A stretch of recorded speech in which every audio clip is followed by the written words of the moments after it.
नाम है। तो आप लोग जानते होंगे हमारे महाधर्माध्यक्ष कौन है?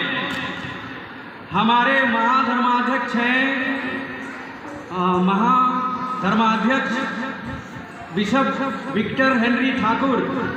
उनके डायसिस में मैं गया हुआ था और वो हमेशा मुझ पे गर्व करते थे, खुशी मनाते थे, क्योंकि अधिकतर समय में जब वोकेशन प्रमोशन के लिए जाते हैं, फादर लोग जाते हैं या सिस्टर लोग जाते हैं, लेकिन ये ऐसे बिशप थे जो खुद वोकेशन प्रमोशन के लिए आए थे।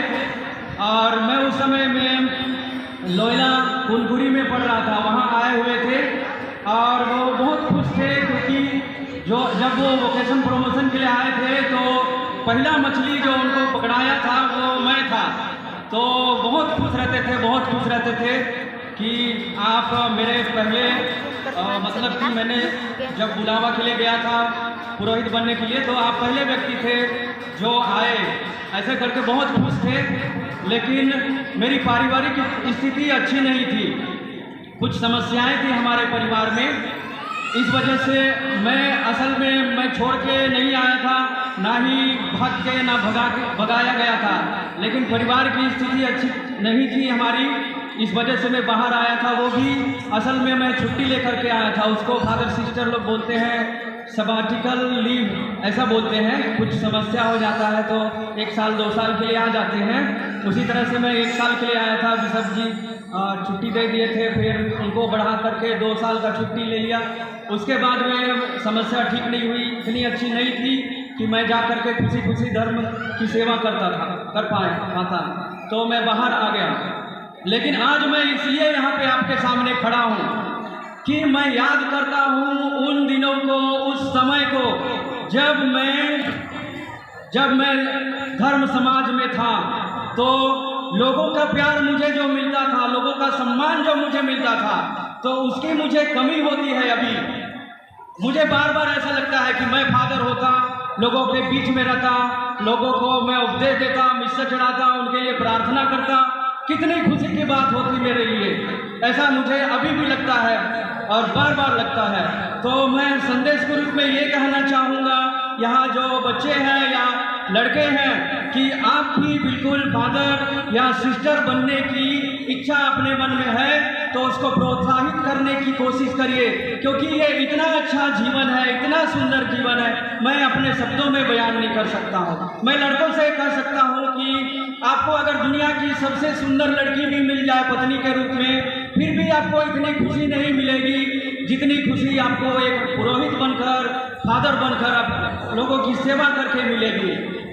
हाँ, तो मैं अपने दिल की भावनाओं को व्यक्त करना चाह रहा हूँ और धन्यवाद भी देना चाह रहा हूँ सभी को कि इतना अच्छा प्रोग्राम हुआ, इतना सुंदर प्रोग्राम हुआ, इतनी खुशी हुई। और मैं फादर लाइन में रहा लगभग 9 साल, फर्स्ट ईयर थियोलॉजी तक मैं रहा।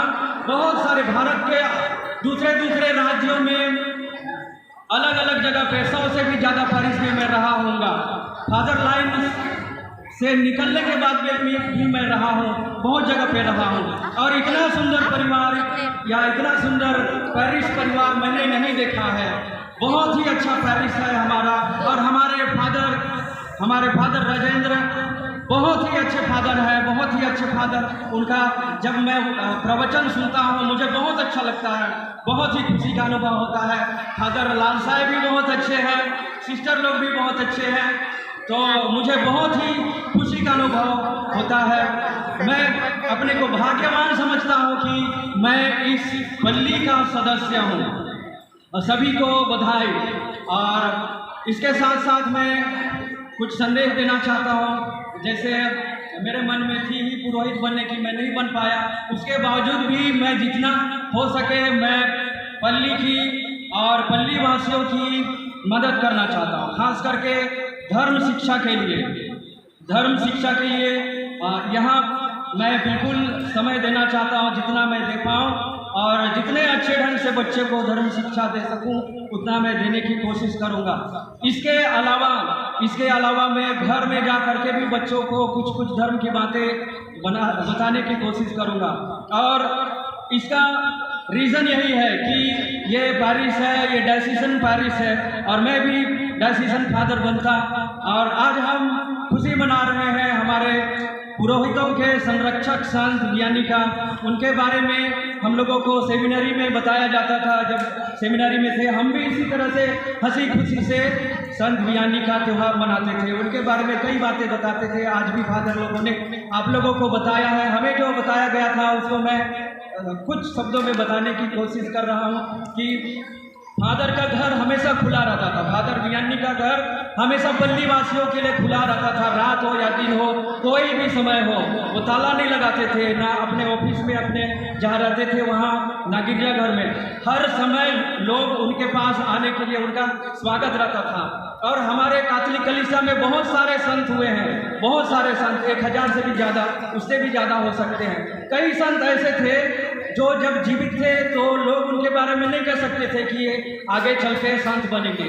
बहुत सारे संतों के लिए विनती की गई कि उनको संत घोषित किया जाए, या बहुत सारे ऐसे संत हुए बहुत बाद में, उनके मृत्यु के बहुत बाद में किसी कारणवश चमत्कार दिखाई पड़ा, तब वो संत घोषित हुए।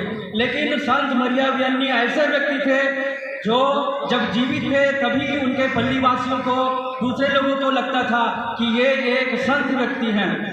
उनके जिंदा रहते ही लोगों को ऐसा महसूस होता था उनके जीवन से कि ये संत हैं। तो हम भी उनके समान बनने की कोशिश करें। और ज़्यादा नहीं कहूँगा। हमने आज सुना कि हमारी पूंजी धरती पे नहीं स्वर्ग पे होनी चाहिए।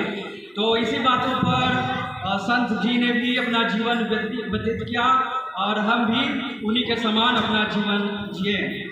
सबों को जय यीशु।